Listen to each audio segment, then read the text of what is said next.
नमस्कार, स्वागत है आप सभी का कंपटीशन एकेडमी का डिजिटल एप्लीकेशन प्लेटफॉर्म पर और यूट्यूब चैनल पर। मैं हूं श्री पांडे। मैं आपके लिए कंप्यूटर्स की जो सीरीज लेकर आ रहा हूं, उसी क्रम को आगे बढ़ाते हुए फिर से मैं एक प्रश्नों की एक सिलसिला आपके लिए लेकर आया हूं यहाँ पर। इसके पहले वीडियो में जो लाइव में आपने देखा है, उस वीडियो पे हमने क्वेश्चन लगभग 40-45 प्रश्नों पर चर्चा की थी। अब क्वेश्चन नंबर 48 से हम आगे बढ़ने वाले 100 तक आगे बढ़ेंगे। ये जो सारे कंसेप्ट्स मैं आपको बता रहा हूँ, ये आपके आने वाले एग्जामिनेशन छात्रावास अधीक्षक के लिए बहुत ही लाभप्रद साबित होने वाले हैं। ये मान के चलिए, अगर वीडियो को प्रारंभ से अंत तक देखेंगे तो आपको बहुत से प्रश्न जो रहेंगे वो आपके एग्जामिनेशन में बनेंगे।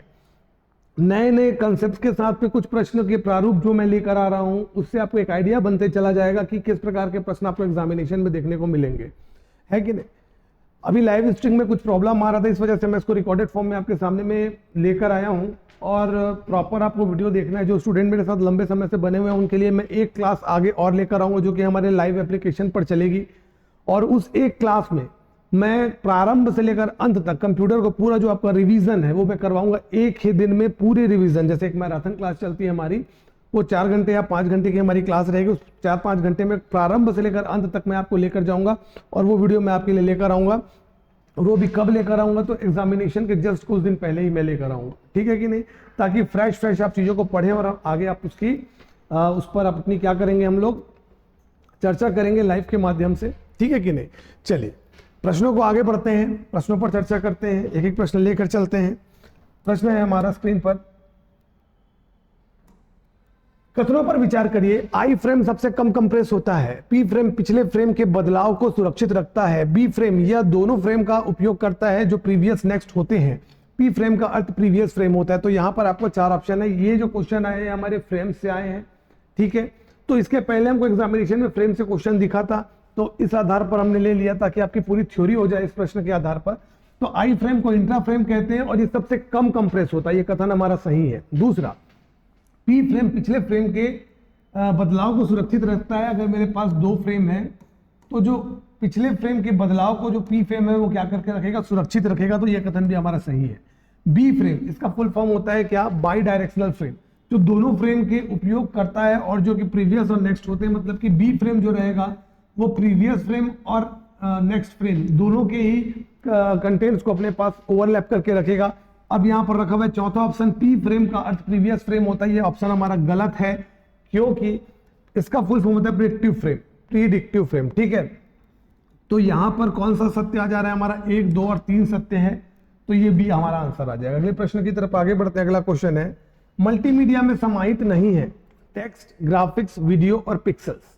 तो यहां पर जो मल्टीमीडिया में समाहित नहीं है वो हो जाएगा हमारा पिक्सल्स। पिक्सल्स क्या है, किसी भी इमेज या वीडियो को बनाने के लिए वो छोटे छोटे बिंदु, उन चमकीले बिंदुओं के मिलने से जो बन के तैयार होता है वो सिंगल एक बिंदु हमारा कहलाता है क्या, पिक्सल कहलाता है, ठीक है। वहीं पर टेक्स्ट, ग्राफिक्स और वीडियो, ये मीडिया है, मल्टीमीडिया का एक भाग है। मल्टीमीडिया का अर्थ क्या होता है, ऐसा माध्यम जिसके द्वारा आप क्या कर सकते हैं, संवाद कर सकते हैं, ठीक है। चलिए अगला प्रश्न लेते हैं। अगला प्रश्न है हमारा, इनमें से किसका प्रयोग वेब पेज पर एनिमेशन व ग्राफिक्स चलाने हेतु होता है। कहने का ये मतलब कि आप वेब पेज ओपन है और उस पर अचानक से कोई वीडियो चलती हुई दिखाई देती, तो वो किस प्लेयर में चलती है, आपसे पूछ रहा है। ऑप्शन दिया हुआ है adobe shockwave, window media player, VLC player, उपयुक्त सभी, ठीक है। तो क्या आंसर होगा जी यहाँ पर, तो यहाँ पर आंसर होगा हमारा क्या, एडोब शॉकवेव। एडोब शॉकवेव जो है, अगर एडोब शॉकवेव आता है या एडोब फ्लैश प्लेयर आता है, ठीक है, ये दोनों का ही काम ऑनलाइन वीडियो वॉच करना है। और वहीं पर VLC media player, window media player जो ये जो शॉकवेव है ऑनलाइन वॉच करने के लिए है, और वीएलसी और window media player offline watch करने के लिए है। अगले प्रश्न की तरफ आगे बढ़ते हैं। अगला प्रश्न क्या कहता है हमारा, क्या होता है जब हम फ्लॉपी से फाइल को डिलीट करने की कोशिश करते हैं। पहला, फाइलें रिसाइकल बिन में चली जाती हैं। दूसरा, एक फ्लॉपी पर फाइलें डिलीट नहीं की जा सकती हैं। तीसरा, फाइलें डिलीट हो जाती हैं और रिसाइकल बिन से पुनः रिकवर की जा सकती है। तीसरा, फाइलें डिलीट हो जाती हैं और फिर से रिकवर नहीं की जा सकती हैं। यही कथन हमारा सही होगा। फाइलें डिलीट तो हो जाएंगी फ्लॉपी से, पर हम उसको क्या कर पाएंगे, हम उसको रिकवर नहीं कर पाएंगे, ठीक है। तो ये ध्यान रखना। और नॉर्मल आप कंप्यूटर से फाइलों को डिलीट करते हैं तो वो हमारे रिसाइकल बिन में जाकर स्टोर हो जाती है और उससे हम लोग बाद में क्या कर सकते हैं, रिकवर भी कर सकते हैं। चलिए अगला क्वेश्चन लेते हैं। क्या है अगला क्वेश्चन हमारा, अगला प्रश्न है, एक्यूमुलेटर है एक hardware unit, sequential circuit, finite state machine register. तो एक्यूमुलेटर क्या है? रजिस्टर है जो कि गणना करते समय डेटा को होल्ड करने का काम करता है। कहां पर होता है? तो माइक्रो प्रोसेसर के अंदर होता है, सीपीयू के अंदर होता है एक्यूमुलेटर रजिस्टर। याद रखिएगा, क्वेश्चन व्यापक में पहले दूसरे रूप में पूछा जा चुका है। यह व्यक्ति कंप्यूटर वायरस की परिभाषा देने वाले व्यक्ति थे। मैक की, स्मिथ की, नॉर्टन की, फ्रेडरिक कोहेन की। तो यहां पर आ जाएगा क्या हमारा आंसर? फ्रेडरिक कोहेन जो है ये पहले व्यक्ति थे जिन्होंने वायरस की क्या है परिभाषा दी थी। अगला क्वेश्चन है, डिजिटल वीडियो एक खालिस्तान की श्रृंखला होती है, मीडिया क्लिप की, कैप्चर की, फ्रेम्स की, पिक्चर की। तो याद रखिएगा, वैसे तो पिक्चर्स की श्रृंखला होती है, पर पिक्चर्स के लिए हम लोग यहाँ पर वर्ड जो यूज करते हैं वो होता है हमारे फ्रेम्स।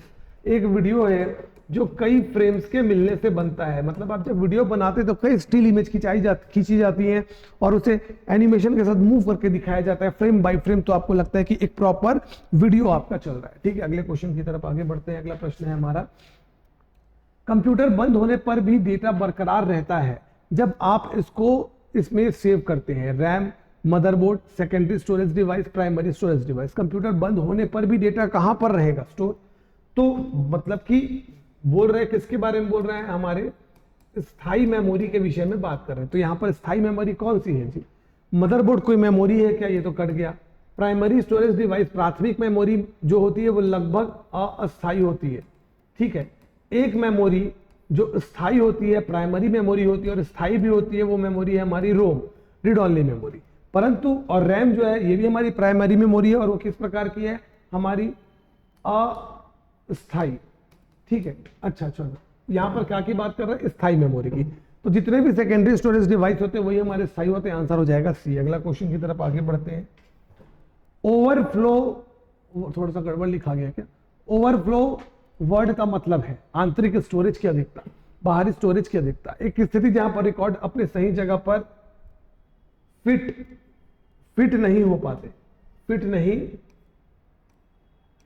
नहीं कर सकते हैं। एक उपकरण है जो कंप्यूटर कक्ष में नमी का स्तर नियंत्रित करता है। तो देखिए, ओवरफ्लो वाली जो बात आती है तब आती है जब आपकी कोई मेमोरी है, मेमोरी में डेटा भरा हुआ है और भरने के बाद एक स्थिति ऐसी आती है कि डेटा वहां पर अपने आप को रख नहीं पाता, सेट नहीं कर पाता, क्योंकि ऑलरेडी मेमोरी भर चुकी है। तब फिर वहां पर एक शब्द निकल के सामने आता है, डेटा बाहर आने लगता है, समझिए। तो उसे आप कह सकते हैं क्या? ओवरफ्लो। तो यहाँ पर ऑप्शन होगा एक स्थिति जहां रिकॉर्ड अपने सही जगह में फिट नहीं कर सकते। ये हो जाएगा हमारा आंसर सी, ओवरफ्लो। ऐसा हमारे स्टैक और क्यू डेटा स्ट्रक्चर में देखने को मिलता है, डेटा ओवरफ्लो का कॉन्सेप्ट, या कहीं पर भी मेमोरी मैनेजमेंट टेक्निक में भी हमको देखने को मिलता है ओवरफ्लो का कॉन्सेप्ट। अगला क्वेश्चन लेते हैं।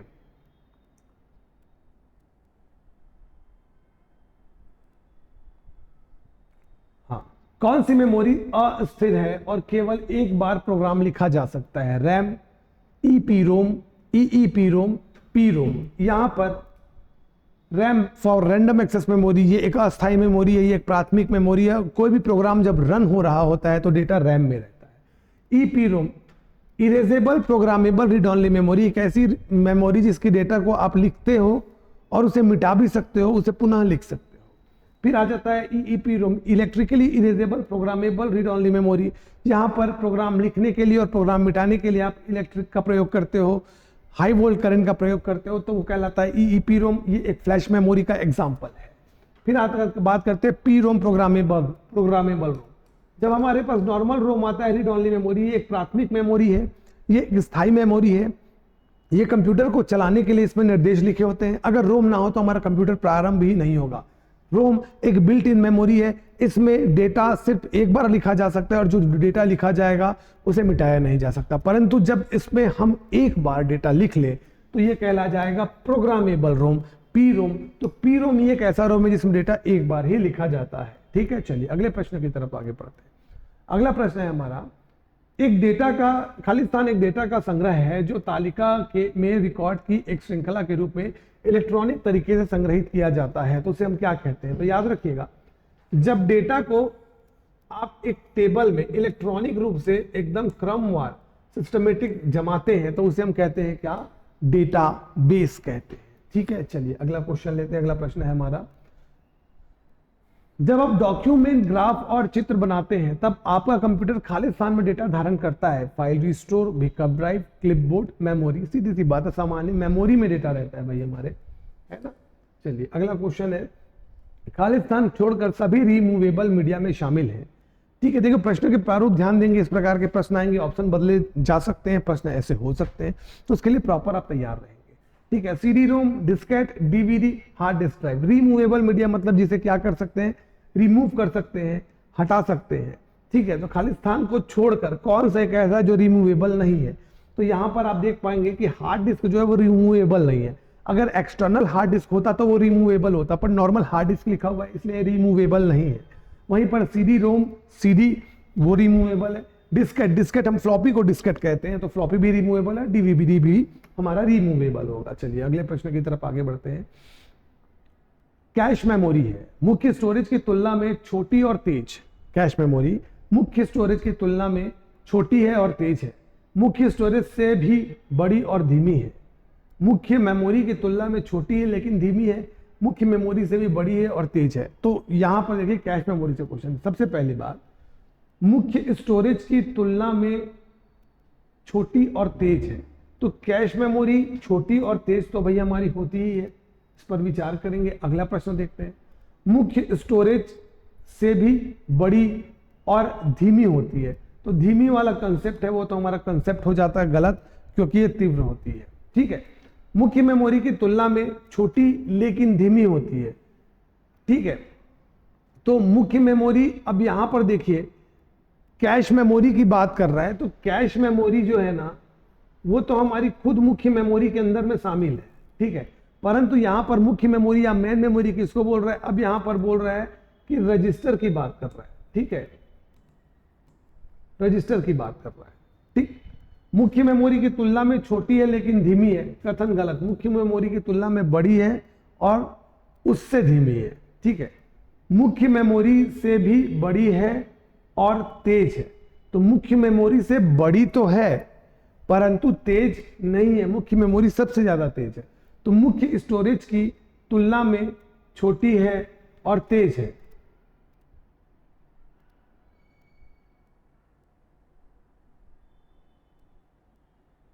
ये प्रश्न में कुछ गड़बड़ी है क्या जी, इनको तो समझने दो।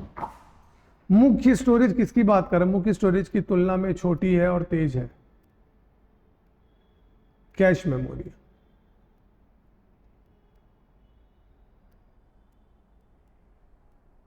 मेन मेमोरी से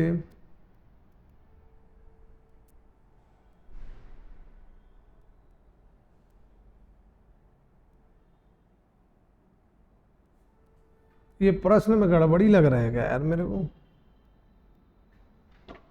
क्या है देखो तो प्रश्न को।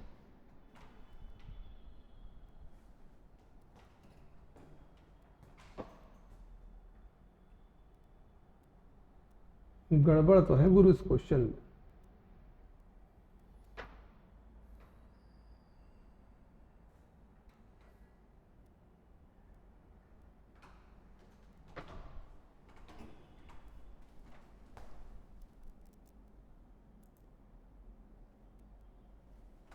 अच्छा ठीक ठीक ठीक ठीक ठीक, गड़बड़ नहीं है, ठीक है क्वेश्चन, मैं मेरे समझ में फेर हो गया था। यहां पर मैंने मुख्य मेमोरी रजिस्टर कहा है ना, यहां पर मुख्य मेमोरी रजिस्टर की जगह में मुख्य स्टोरेज कह रहा है किसको, रैम को। ठीक है, मेन मेमोरी यहां पर रैम के लिए यूज कर रहा है। तो यहां पर देखिए जो कैश मेमोरी होती है उसकी साइज किस में होती है, एमबी में होती है, और रैम की साइज किस में होती है, जीबी में होती है। तो यहां पर मुख्य स्टोरेज की तुलना में छोटी है, तो ये तो सही है, छोटी है और तेज है, तो रैम से भी तेज है कैश मेमोरी, यही होगा। मैं कंफ्यूज हो गया था, हो जाता है। मैं वीडियो कुछ एडिट वेडिट नहीं कर रहा हूँ ना जी, क्योंकि आप लोगों को लाइव देखना था ना, तो लाइव के जैसे ही मैं यहाँ पर पढ़ा रहा हूँ, है ना, कहीं पर कुछ मैं एडिटिंग का काम नहीं कर रहा हूँ, जैसे जो चल रहा है वैसे ही चल रहा है। अगर कुछ मिस्टेक होगा, कुछ गलतियां होंगी तो बिल्कुल आप लोग उसको क्या करोगे, बताओगे। ठीक है, तो मैंने क्या किया था, मैंने मुख्य मेमोरी यहाँ पर रजिस्टर को माना था, पर यहाँ पर रजिस्टर को मुख्य मेमोरी नहीं मान रहा है, कैश को मान रहा है। अब बात क्यों, मैं ऐसा क्यों बोला, ऐसा इसलिए बोला, जो हमारा रोम, हमारा रैम, हमारा कैश और रजिस्टर, ये सभी के सभी हमारे किसके अंदर में आते हैं, मेन मेमोरी के अंदर में आते हैं। ठीक है, इसी को हम लोग बोलते हैं क्या, प्राथमिक मेमोरी। डन है। पर ध्यान रखना, सामान्य रूप से जब मुख्य मेमोरी की बात करें और सिर्फ मेन मेमोरी की बात कर रहे हैं तो उसको हम लोग रैम को ले सकते हैं वहां पर, ठीक है, रैम लेना। चलिए अगले प्रश्न की तरफ आगे बढ़ते हैं। निम्नलिखित स्टोरेज मीडिया में कौन सा केबल अनुक्रमिक पहुंच प्रदान करता है? अनुक्रमिक मतलब सीक्वेंशियल एक्सेस प्रदान करता है। Floppy disk, magnetic tape, optical disk. तो अनुक्रमिक एक्सेस प्रदान करता है हमारा मैग्नेटिक टेप, जिसमें हम सीक्वेंशियली 1 by 1 चीजों को रीड करते हैं। अगर आपको चौथे नंबर के डेटा में पहुंचना है तो 1 2 3 को क्रॉस करोगे तब आप चौथे में पहुंच पाओगे, ठीक है। परंतु ऑप्टिकल डिस्क जो है ये भी हमें अनुक्रमिक या फिर सीक्वेंशियल एक के बाद एक क्या प्रदान करता है, एक्सेस प्रदान करता है, परंतु ये हमें डायरेक्ट एक्सेस भी प्रदान करता है। तो यहां पर जो हमारा उत्तर होने वाला है वो सिर्फ क्या हो जाएगा, मैग्नेटिक टेप, ठीक है। चलिए अगला क्वेश्चन लेते हैं। अगला प्रश्न है, निम्नलिखित में से कौन सा एंटीवायरस प्रोग्राम का एक उद्देश्य नहीं है?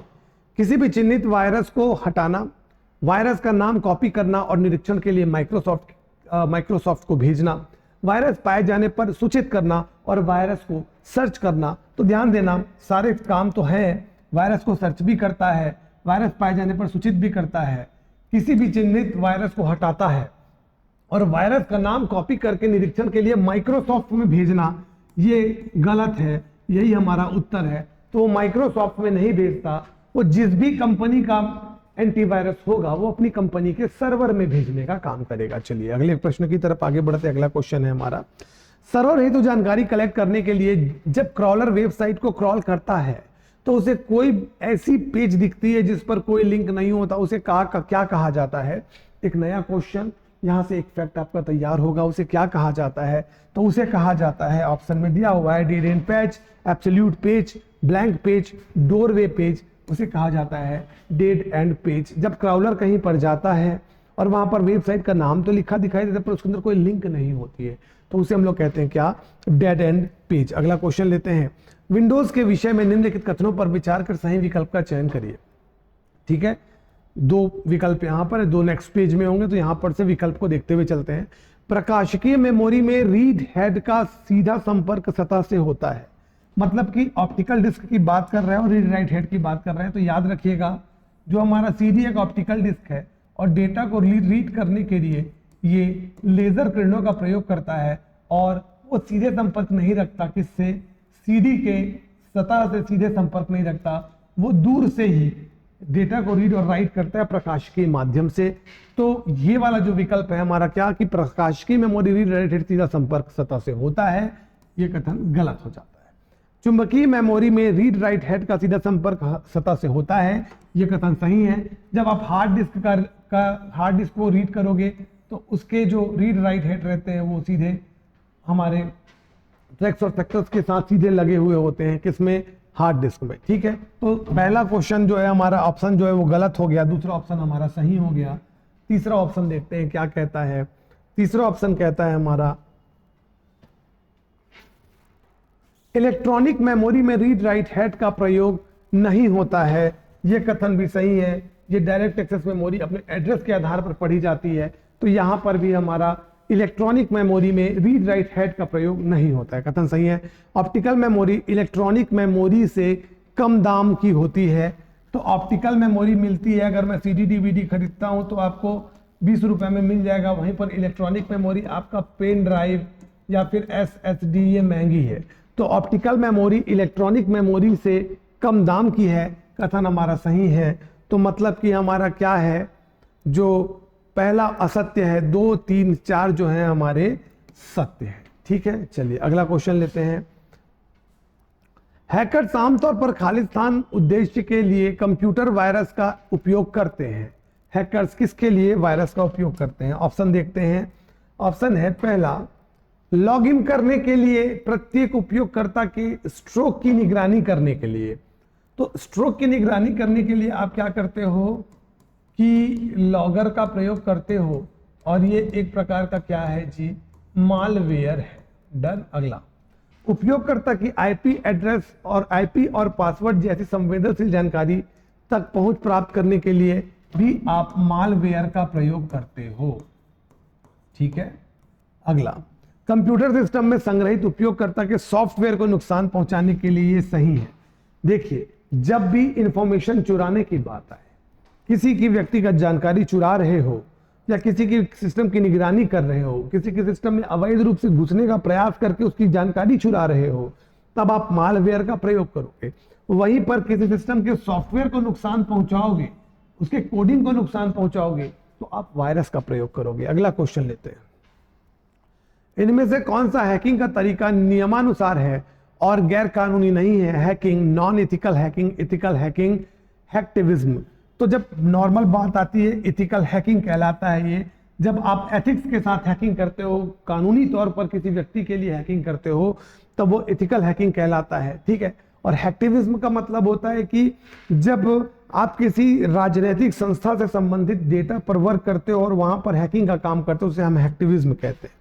चलिए अगला क्वेश्चन लेते हैं, कंप्यूटर के डेस्कटॉप फोल्डर पर दिखने वाली छोटी छोटी आकृतियां जो किसी छोटे इमेज के रूप में होती है, उन्हें क्या कहा जाता है? Clips, icon, thumbnail, small pics, तो उन्हें कहा जाता है थंबनेल। अगला क्वेश्चन लेते हैं, अगला क्वेश्चन है हमारा, इनमें से कौन सा टेक्स्ट फाइल का एक्सटेंशन नहीं है? .txt, .java, .doc, .xml। तो इनमें से कौन सा टेक्स्ट फाइल एक्सटेंशन नहीं है? तो ध्यान देंगे, यहाँ पर जो .xml है, इसे हम लोग टेक्स्ट फाइल के एक्सटेंशन में नहीं लेंगे। बाकी .txt, .doc और .java ये भी हमारा क्या होगा? टेक्स्ट फाइल एक्सटेंशन है, क्योंकि जावा की जो प्रोग्रामिंग है आप किसमें करते हो? आप लिखते हो नोटपैड में, और नोटपैड में एक नॉर्मल टेक्स्ट फाइल है, बस उसे .java नाम से आप सेव कर देते हो, तो वो हमारी जावा का प्रोग्राम हो जाता है। अगला प्रश्न लेते हैं, इनमें से कौन सा फाइल एक्सटेंशन वेब आधारित नहीं है? HTML, .js, PHA। तो इसमें से अगर यहाँ पर PHA की जगह PHP होता तो ये हमारा वेब फाइल एक्सटेंशन हो जाता, पर हमारा उत्तर होगा यही। और ये HTML का है, ये XHTML का है, और ये जावा स्क्रिप्ट का है .js, ठीक है। चलिए अगले प्रश्न की तरफ बढ़ते हैं आगे। कथनों पर विचार करना है और असत्य का चयन करना है। पहला, रजिस्टर साइज में छोटी है पर अत्यंत तीव्र मेमोरी है। तो याद रखना, कंप्यूटर की सबसे छोटी और सबसे तीव्र मेमोरी रजिस्टर है, कथन सत्य है। अगला क्वेश्चन, किसी मेमोरी का एक्सेस टाइम सीपीयू से उसकी दूरी पर निर्भर करता है, ठीक है। अगला है, हार्ड डिस्क का एक्सेस टाइम कैश मेमोरी से कम होता है। तो देखिए, किसी भी मेमोरी का एक्सेस टाइम सीपीयू से उसकी दूरी पर निर्भर करता है। ये कथन सही होगा कि गलत होगा? तो जैसे कि मैंने बनाया मदरबोर्ड में है यहाँ पर सीपीयू से लगी हुई मेमोरी कैश के बाद एक मेमोरी मेरी आ गई रैम के बाद एक मेमोरी आ गई मेरी रोम, और बाहर में मदरबोर्ड से बाहर लगी हुई है हार्ड डिस्क ड्राइव, ठीक है। अब जो मेमोरी सीपीयू के जितने पास होगी वहां तक जल्दी पहुंच पाएगी। तो बिल्कुल सीपीयू से दूरी निर्भर करती है किस पर? एक्सेस टाइम पर। तो किसी मेमोरी का एक्सेस टाइम सीपीयू से उसकी दूरी पर निर्भर करता है, कथन सत्य है। और हार्ड डिस्क का एक्सेस टाइम कैश मेमोरी से कम होता है, ये गलत है। क्यों? अगर हार्ड डिस्क यहाँ पर है और कैश मेमोरी यहाँ पर है, तो एक्सेस टाइम किसका कम होगा? कैश मेमोरी का कम होगा, ना कि हार्ड डिस्क का। हार्ड डिस्क को यहाँ से लेकर ऐसे क्रम करके जाना पड़ेगा, तो टाइम लगेगा थोड़ा उसको, डेटा को, वो हमको समझ नहीं आएगा, पर कंप्यूटर के हिसाब से वो थोड़ा लेट है, ठीक है। तो ये वाला कथन हमारा गलत हो जाएगा। तो क्या सही है भी? 1 और 2 हमारे सत्य हो जाएंगे और 3 असत्य हो जाएगा। ऑप्शन नंबर सी हमारा आंसर होगा। अगले प्रश्न की तरफ आगे बढ़ते हैं। अगला प्रश्न क्या कहता है, सर्च इंजन का वह कौन सा रोबोट है जो विभिन्न साइट्स के से उसके लिए सूचना लेकर सर्च इंजन में आता है? क्राउलर, स्पाइडर, बोट, उपयुक्त सभी। तो जो क्राउलर रहता है, मतलब जो सूचना लाने वाला जो रोबोट रहता है, उसे हम लोग क्या कहते हैं जी? इस रोबोट को हम लोग क्राउलर भी कहते हैं, बोट भी कहते हैं, स्पाइडर भी कहते हैं, रोबोट भी कहते हैं। तो उपयुक्त सभी आंसर आ जाएगा। अगला क्वेश्चन है, सर्च इंजन से किस प्रकार के सर्च प्राप्त किए जा सकते हैं? Web links, text images, VPN list, all of the above. तो हम सभी चीजें प्राप्त कर सकते हैं किससे? हमारे सर्च इंजन से, ठीक है। चलिए अगला क्वेश्चन लेते हैं।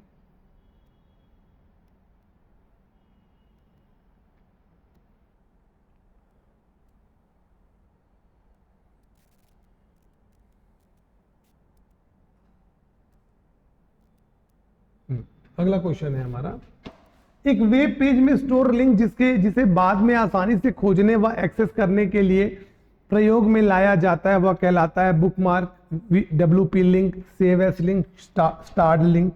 तो तो याद रखना बुक मार्क। जब हम लोग कोई चीज बाद में देखने के लिए उसे सेव करके रखते हैं तो उसे हम लोग क्या कहते हैं, बुक मार्क कहते हैं। अगला क्वेश्चन लेते हैं। अगला प्रश्न है क्रोम के किसी ओपन विंडो को मिनिमाइज करने के लिए किस शॉर्टकट की का प्रयोग किया जाएगा। तो मिनिमाइज करने के लिए आप करोगे आल्ट स्पेस और एन का प्रयोग करोगे। किसका जी, आल्ट स्पेस और एन का प्रयोग करोगे। याद रख लेना, ये अपना वन लाइनर फैक्ट है। इनमें से कौन सा ओपन सोर्स वेब ब्राउजर नहीं है, क्रोम, क्रोमियम, मिडोरी और EDGH। तो याद रखना, जब माइक्रोसॉफ्ट विंडोज 10, तो 10 के बाद एक वेब ब्राउजर हमको बाय डिफॉल्ट मिलने लगा, वो है क्या, एज वेब ब्राउजर। और विंडोज, माइक्रोसॉफ्ट विंडोज के साथ ये मिल रहा है हमको। जब विंडोज हमारा प्रोप्राइटरी है, इसके लिए पैसा देना पड़ता है, तो भाई ये इसके लिए भी हमें पैसा देना पड़ेगा। तो एज जो ब्राउजर है वो हमारा प्रोप्राइटरी है, इसके लिए हमें पैसा देना पड़ता है। और बाकी जो है हमारे ओपन सोर्स फ्री में मिलने वाले वेब ब्राउजर है। अगला क्वेश्चन, वह लाइट वेट इमेज फाइल जिसका प्रयोग अधिकतर वेब पेज की डिजाइनिंग में इमेज के रूप में होता है, .jpg, .cdr, .thm, .png। तो याद रखिएगा जेपीजी का भी प्रयोग होता है, परंतु सामान्य तौर पर पीएनजी, पोर्टेबल नेटवर्क ग्राफिक्स का प्रयोग होता है। ये लाइट वेट होता है। लाइट वेट होने का लाभ ये है कि जब आप किसी वेबसाइट को ओपन करते हैं, उस पर कोई इमेज लगी हुई है तो बफरिंग नहीं करता, खुलने में आसानी हो जाती है। इसलिए लाइट वेट प्रोग्राम के तौर पे हम लोग पीएनजी का प्रयोग करते हैं। चलिए अगले प्रश्न की तरफ आगे बढ़ते हैं। अगला प्रश्न है हमारा, भारत में 5G नेटवर्क के विषय में कथनों को पढ़कर असत्य का चयन करिए। 5G नेटवर्क की शुरुआत जियो के फाइबर कनेक्शन से हुई थी। 1 अक्टूबर 2022 से भारत में 5G नेटवर्क की शुरुआत हुई थी। एयरटेल ने भारत में पहली बार 5G लॉन्च किया था और दक्षिण कोरिया पहला देश है जहां 5G लॉन्च हुआ। तो यहां पर देखिए फैक्ट्स, 4 फैक्ट्स आपको 5G नेटवर्क के विषय में मिल रहे हैं। इसमें लिखा हुआ है कि 5G नेटवर्क की शुरुआत जियो फाइबर कनेक्शन से हुई थी। ये कथन जो है हमारा असत्य है, यही हमारा उत्तर होगा, क्योंकि शुरुआत जियो फाइबर ने नहीं की थी, जियो ने नहीं की थी, एयरटेल ने की थी। और बाकी के जो फैक्ट्स हैं वो हमारे बिल्कुल सही हैं। ठीक है, चलिए अगला प्रश्न लेते हैं। VOLTE का पूरा नाम है, तो इसका पूरा नाम है, पहले भी मैं बता चुका हूं, इसका पूरा नाम है voice over long term evolution. Voice over long term evolution, ये हमारी 5G तकनीक काम करती है इस पर। अगर मैं 4G तकनीक की बात करूं तो उसके लिए आएगा लॉन्ग टर्म इवोल्यूशन। और अगर मैं 3G की बात करूं तो उसके लिए आएगा WDME। ठीक है, अगर मैं 2G की बात करूं तो वो आएगा EDGE या फिर GPRS। GPRS वर्ड भी यूज करते हैं। ठीक है, चलिए अगला क्वेश्चन लेते हैं। मल्टीमीडिया ऐप का प्रयोग OSI मॉडल के किस लेयर में होता है? Application layer, presentation layer, transport layer, network layer.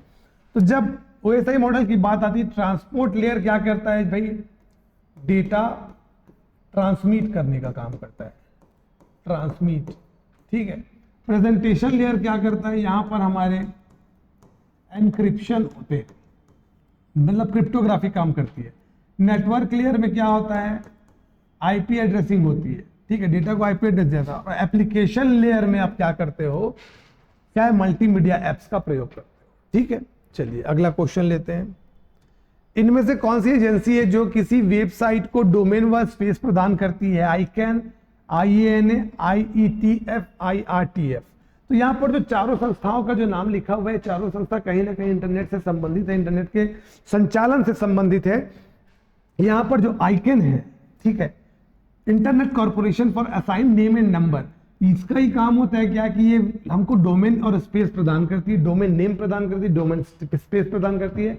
Top level domain extensions भी हमें देती है, .com, .org, .in, क्या चाहिए आपको वो सारी चीजें हमें ICANN देती है। वहीं पर जब IANA की बात आती है तो ये हमारे IP एड्रेस को मैनेज करने का काम करती है। ठीक है, और वहीं पर जो IETF, internet engineering task force, और IRTF, internet research task force. ठीक है, तो ये दोनों याद रखना, इनके बारे में भी आप गूगल करके पढ़ सकते हो। ये सारी नॉन प्रॉफिटेबल ऑर्गेनाइजेशन है जो कि इंटरनेट को चलाने के लिए, उसके संचालन के लिए, उसे और आगे बढ़ाने के लिए इस पर काम करती हैं ये सारी संस्थाएं। ठीक है, चलिए अगला क्वेश्चन लेते हैं। असत्य कथन का चयन करना है। प्रत्येक नेटवर्क का अपना एक आईपी एड्रेस होता है, बिल्कुल इंटरनेट में प्रत्येक नेटवर्क का अपना एक आईपी एड्रेस होता है। प्रत्येक कंप्यूटर जो नेटवर्क के अंदर स्थित है उसका एक आईपी एड्रेस होता है, ये भी सही है। अगर एक नेटवर्क है, ठीक है, कुछ कंप्यूटर्स का ये नेटवर्क बना हुआ है तो इस नेटवर्क का अपना एक आईपी एड्रेस होगा, ठीक है भाई। कहीं ना कहीं एक राउटर से आकर ये जुड़ेगा और इसके अंदर में इंटरनेट का कनेक्शन होगा, तो इस राउटर का अपना एक आईपी एड्रेस होगा, ठीक है। तो वो कह रहा है कि प्रत्येक कंप्यूटर जो नेटवर्क के अंदर स्थित है उसका आईपी एड्रेस होता है, ठीक है। तो प्रत्येक नेटवर्क का अपना आईपी एड्रेस होगा जो राउटर को मिलेगा, और उसके अंदर जो प्रत्येक सिस्टम होंगे उनका अपना आईपी एड्रेस होगा। उसको कौन देगा? राउटर देगा उनको ये आईपी एड्रेस। दे दिया राउटर। आगे, किसी बड़े नेटवर्क को एक आईपी एड्रेस प्रदान की जा सकती है, बिल्कुल किया जा सकता है, ये भी कथन सही है। किसी नेटवर्क के अंदर स्थित कंप्यूटर को पब्लिक आईपी दी जाती है, कथन गलत है। यही हमारा उत्तर होगा डी। किसी नेटवर्क के अंदर जो स्थित कंप्यूटर है, ये मेन राउटर को एक आईपी एड्रेस मिला हुआ है और यहां पर उसके कंप्यूटर को मिला हुआ है। इनको ना पब्लिक आईपी नहीं मिलती, इनको प्राइवेट आईपी एड्रेस मिलता है। तो यहां पर हमारा आंसर होगा क्या? प्राइवेट आईपी एड्रेस, ठीक है। तो ये वाला उत्तर हो जाएगा कि ये गलत है। प्राइवेट आईपी एड्रेस देगा कौन? तो देगा उसको राउटर देगा। राउटर को एक आईपी एड्रेस मिलेगा और राउटर फिर इन्हें अपना अलग आईपी एड्रेस प्रदान करेगा, ठीक है। चलिए अगले प्रश्न की तरफ आगे बढ़ते हैं। अगला प्रश्न है हमारा, इनमें से कौन सा गूगल की एक सुविधा नहीं है? जी फॉर्म्स, जी शीट्स, जी स्प्रेड्स, जी स्लाइड्स। तो यहां पर लगाइए अपना आंसर। तो यहां पर क्या होगा? आपका जी स्प्रेड जो है वो सुविधा नहीं है, जी फॉर्म्स आता है, जी शीट्स आती है और जी स्लाइड्स हमारी गूगल स्लाइड्स करके हमारे पास सुविधा प्राप्त है। अगला, ठीक है, अल्टा विस्टा के विषय में असत्य कथन का चयन करें। यह डीईसी द्वारा 1995 में लॉन्च किया गया था, या याहू के साथ 2003 में मर्ज कर दिया गया, 2007 में इसे बंद कर दिया गया और इसका मुख्यालय वाला आल्टो में। देखिए आपके सिलेबस में अल्टा विस्टा करके पूरा एक लिख दिया है सीधा, ठीक है। तो बस उसी अल्टा विस्टा के बारे में कुछ जानकारी मैं यहाँ पर आपके लिए लेकर आया हूँ। बताइए क्या आंसर होगा इसका। तो यहाँ पर देखिए फैक्ट्स हमारे आ गए हैं। तो अब देखो, तो ये दिसंबर डीईसी ने जो 1995 लॉन्च किया, कथन सत्य है। ये याहू के साथ 2003 में मर्ज कर दिया गया, ये भी सत्य है। इसका मुख्यालय वाला आल्टो में, ये भी सत्य है। 2007 में से बंद कर दिया गया, यही असत्य है। यही हमारा उत्तर है, क्योंकि असत्य का चयन करना था। तो ये कब बंद कर दिया गया? तो 2013 में बंद किया गया, 2007 में नहीं, 2013 में बंद किया गया, ठीक है। चलिए अगला क्वेश्चन लेते हैं। गूगल के प्रोडक्ट्स को उनके प्रारंभ के अनुसार पुराने से नए क्रम में जमाना है। तो देखो, Google lens, Google home assistant, Google Chrome, Google doodle, Google map. तो यहां पर आपको नए पुराने से नए क्रम में जमाना है।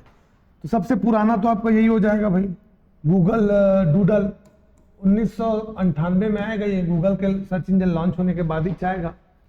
फिर आ जाएगा आपका गूगल मैप, 2005 में आता है ये। गूगल क्रोम आता है 2008 में। गूगल होम असिस्टेंट आएगा 2016। गूगल होम असिस्टेंट 2016 और गूगल लेंस 2017, ठीक है। तो क्या जम रहा है?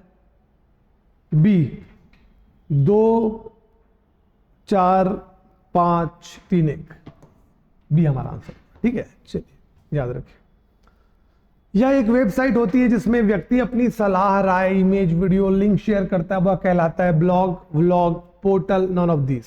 तो उसे हम लोग कहते हैं क्या? ब्लॉग कहते हैं, ठीक है। चलिए अगला क्वेश्चन लेते हैं। क्रिप्टोग्राफी में किस सूचना को एनक्रिप्ट करने से जो एनकोडेड डेटा तैयार होता है उसे कहा जाता है? Plague text, cipher text, encoded text, object text. तो याद रखिएगा, जो एक स्टूडेंट ने क्वेश्चन किया था एक दिन, मैंने कमेंट में देखा था, लाइव कमेंट में, बट मैंने आंसर नहीं किया था वहां पर। यही क्वेश्चन है, जब एनक्रिप्शन है, जैसे कि मेरे पास डेटा है ABC, इसको मुझे एनक्रिप्ट करके बदलना है BCD में। तो ABC जो है ये मेरा कहलाएगा प्लेन टेक्स्ट, और प्लेन टेक्स्ट को मैं कन्वर्ट करूंगा तो वो कहलाएगा, यहाँ पे साइबर लिखा हुआ है, ये साइफर होगा, साइफर टेक्स्ट। क्या कहते हैं उसे हम लोग? Cipher text. जब एनक्रिप्टेड टेक्स्ट को एनक्रिप्ट करते हैं तो जो टेक्स्ट बनके तैयार होता है उसे हम लोग साइफर टेक्स्ट कहते हैं। आंसर होगा बी यहाँ पर। ठीक है, अगला क्वेश्चन लेते हैं। इनमें से कौन से फाइल है जिन्हें सॉफ्टवेयर को अपडेट व मॉडिफाई करने के लिए बनाया जाता है? Beta file, add on file, script file, patch file. बार बार चर्चा कर चुका हूं, इसे हम कहते हैं क्या? Patch file. मतलब जो अपडेट के लिए आपके सिस्टम में फाइल्स आती हैं सर्वर्स के माध्यम से, वो हमारी पैच फाइल कहलाती हैं। अगला क्वेश्चन लेते हैं। अगला क्वेश्चन क्या कहता है हमारा? साइबर सिक्योरिटी का वह थ्रेट जिसमें एक एंटिटी आपके सिस्टम का अनऑथराइज्ड एक्सेस प्राप्त कर उस पर इलीगल काम करती है और खुद को ऑथराइज्ड एंटिटी की तरह प्रदर्शित करता है, उसे क्या कहते हैं? Fishing, smurfing, looping. तो जैसे कि ये एक प्रकार के ना स्पूफिंग जैसा साउंड कर रहा है, कि एक स्पूफ करना कि आप अलग व्यक्ति हो और आप दूसरे को अलग कुछ दिखा रहे हो और अपने आप को प्रेजेंट कर रहे हो। ठीक है, जैसे कि मैं अमिताभ बच्चन नहीं हूं पर मैं बोलूंगा नमस्कार देवी और सज्जनों, मैं अमिताभ बच्चन बोल रहा हूं, कौन बनेगा करोड़पति से। तो ये वाली जो बात हो रही है, तो यहां पर आप एक फेस मास्क लगा रहे हो, तो इसके लिए जो टर्म यूज किया जाता है, याद रखना, मार्क्स वेडिंग। ये एक क्वेश्चन, एक नया क्वेश्चन है, कभी भी पूछे तो ध्यान में रखना, उसे कहते हैं हम लोग क्या? मार्क्स वेडिंग कहते हैं। ठीक है, दूसरे का मार्क्स लगाकर सामने में दिखना। जब साइबर तकनीक या इंटरनेट के माध्यम से किसी व्यक्ति के ऑनलाइन माध्यम से आप हरास करते हो, ठीक है, हरास किया जाएगा तो उसे क्या कहेंगे? Cyber stalking, cyber poking, cyber pushing, cyber hitting. तो इसके लिए जो टर्म है, आप किसी को ऑनलाइन हरास करते हो, किसी को फोन कर रहे हो बार बार, जबरदस्ती, सामने वाला नहीं चाह रहा है, उसके बाद भी आप उसे बार बार फोन कर रहे हो, उसके मोबाइल में आप मैसेजेस भेज रहे हो, तो इस प्रकार की जो श्रेणी आती है वो आती है साइबर स्टॉकिंग के अंदर में आती है। ठीक है, चलिए अगला क्वेश्चन लेते हैं। इनमें से कौन सी तकनीक घर में उपयोग किए जाने वाले इलेक्ट्रॉनिक उपकरणों को इंटरनेट के माध्यम से जोड़ती है?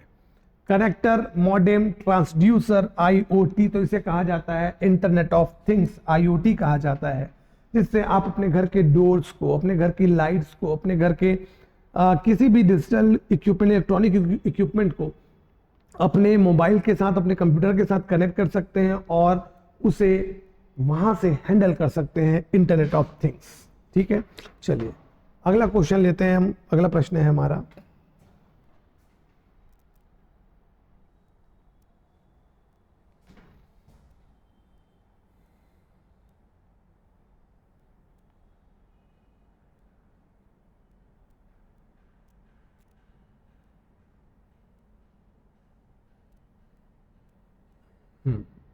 इनमें से कौन सा GUI, ग्राफिकल यूजर इंटरफेस का फीचर नहीं है जो GUI को यूजर फ्रेंडली और आसान बनाता है? इनमें से कौन सा फीचर GUI का नहीं है? ऑप्शन में दिया है voice swing, dialog boxes, commands icon.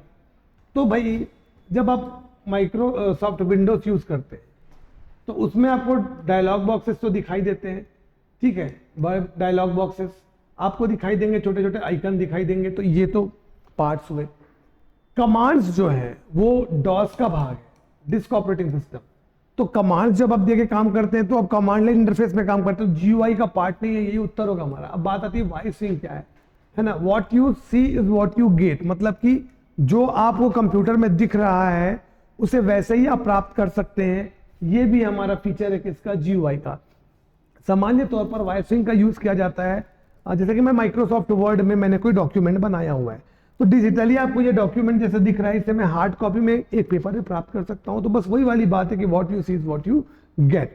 ठीक है, इसका फुल फॉर्म भी एक बार एग्जामिनेशन में पूछा था, छात्रावास अधीक्षक में इसका फुल फॉर्म पूछा हुआ था। ठीक है, अगला, ड्राइंग, फोटोज, मूवीज और सिमुलेशन किस श्रेणी में आते हैं? Text animation, graphics animation, automation. तो ये जो सारे रहते हैं इन्हें हम लोग एक साथ क्या कहते हैं? ग्राफिक्स की श्रेणी में रखते हैं। चलिए अगला क्वेश्चन देखते हैं क्या है। अगला क्वेश्चन है, मल्टीमीडिया कंटेंट के डिजिटाइजेशन के लिए प्रयोग होता है सैंपलिंग, क्वांटाइजेशन। तो याद रखना, सैंपलिंग भी यूज होता है, क्वांटाइजेशन भी यूज होता है। आप जब कोई इमेज को डिजिटलाइज करना पड़ेगा ना आपको, भाई आपने फोटोज, इमेज या वीडियोस ली हैं, उन वीडियोस को जब तक आप डिजिटाइजेशन नहीं करेंगे तब तक वो कंप्यूटर के यूज का नहीं है। ठीक है, तो डिजिटाइजेशन बहुत जरूरी होता है। चलिए अगला क्वेश्चन लेते हैं। क्लिक जैकिंग से आप क्या अभिप्राय है? देखिए नए नए टर्म्स आपको मिल रहे हैं यहाँ पर। स्मार्ट वेडिंग आपने देखा, साइबर स्टॉकिंग देखा, और क्लिक जैकिंग एक शब्द आ रहा है। अनऑथराइज्ड वेबसाइट पर क्लिक करके गोपनीय सूचना चुराना, क्लिक जैकिंग। दूसरा, किसी लिंक पर यूजर से क्लिक करा के व्यक्तिगत सिस्टम डेटा चुराना, मतलब कि आपको लिंक भेजी जा रही है और आप उसे क्लिक कर रहे हो, जबरदस्ती आपको कुछ चीज का प्रलोभन देके भेजा जा रहा है। ठीक है। अगला, प्राइस का प्रलोभन देकर लिंक में क्लिक कराकर बैकग्राउंड डेटा चुराना। तो ये तो तीनों टर्म्स हैं उपयुक्त सभी, ये तीनों के तीनों टर्म्स हमारे आते हैं किसके अंदर में? क्लिक जैकिंग के अंदर में आते हैं। ध्यान रखना, एक नया टर्म आपको यहां पर मिला है, क्लिक जैकिंग। ठीक है। चलिए अगला क्वेश्चन, साइबर अपराध की श्रेणी में नहीं आता है fishing, cyber stalking, identity theft, email bombing. Fishing, किसी व्यक्ति से फोन कॉल और ईमेल के माध्यम से उसे धोखा देकर उससे व्यक्तिगत जानकारी चुराना। दूसरा, साइबर स्टॉकिंग, ऑनलाइन माध्यम से किसी को हरास करना। आइडेंटिटी थेफ्ट, किसी व्यक्ति की फोटोज, उसकी इंफॉर्मेशन को चुराकर उसकी आइडेंटिटी की चुरा लेना। कैसे चुराओगे आइडेंटिटी? उसके नाम से फेक आप क्या बना दोगे? फेसबुक बना दोगे, फेसबुक की आईडी बना दोगे आप, इंस्टाग्राम की आईडी बना दोगे, तो ये कहला रहा है आइडेंटिटी थेफ्ट। तो ये सब आते हैं। पर जो ईमेल बॉम्बिंग है, इसको आप लोग ना साइबर अपराध की श्रेणी में नहीं रख सकते, क्योंकि ईमेल बॉम्बिंग कहने का मतलब ये कहते हैं बहुत बल्क में ईमेल करना। तो आप कई बार महत्वपूर्ण कार्य के लिए भी बल्क में ईमेल कर सकते हो, तो इसलिए ये जो रहेगा आप साइबर अपराध की श्रेणी में नहीं आएगा। परंतु अगर ईमेल बॉम्बिंग का इस्तेमाल मालवेयर स्प्रेड करने के लिए किया जा रहा है और व्यक्ति पता चल रहा है कि इस फलान व्यक्ति ने किया है, तब फिर वो आएगा अपराध की श्रेणी में, अन्यथा नहीं। अगला क्वेश्चन, वह सर्च इंजन जो अन्य सर्च इंजन से खोज गई जानकारी का परिणाम प्राप्त कर तुलनात्मक रिजल्ट प्रदान करता है, hybrid search engine, Meta search engine, crawler based search engine, compare search engine. तो याद रखना, इसे कहा जाता है मेटा सर्च इंजन। कहने का ये मतलब, मान लेते हैं मेरे पास एक सर्वर है गूगल का, एक सर्वर है याहू का, एक सर्वर है बाइडू का, और यहां पर मेरे पास एक सर्च इंजन है, उसका अपना एक अलग सर्वर है मेटा सर्च इंजन का। तो मेरे को एक इंफॉर्मेशन चाहिए, ठीक है, मुझे चाहिए बेस्ट कुकिंग क्लास।